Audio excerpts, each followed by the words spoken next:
Hello, welcome to today's immigration tidbit.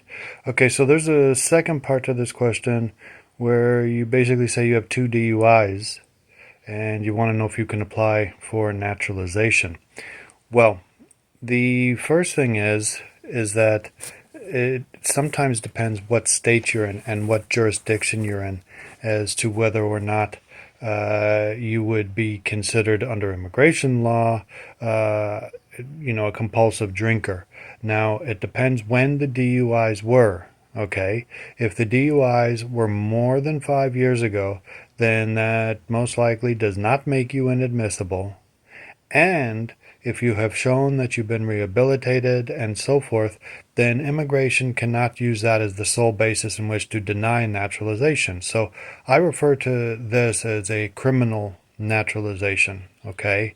And, sometimes, unfortunately, the way it is, when officers get any naturalization application that has any crime in it at all, they do a trigger finger, they deny it, and they put you in removal proceedings. And then, of course, we have to fight the removal proceedings, win, and then apply for naturalization again.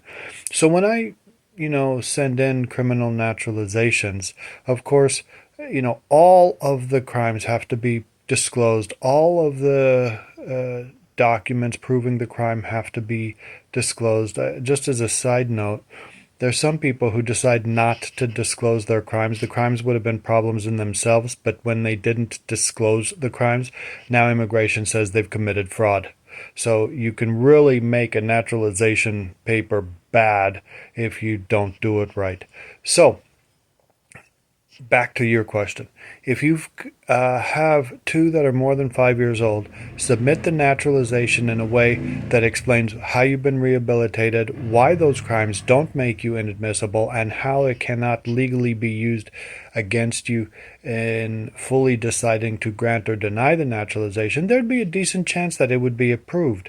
But all of that has to be properly spelled out with the law and so forth when it goes there, because they need to know, they being the naturalization officers, they need to know that you know what the law is so that they don't, railroad and run over you. Okay.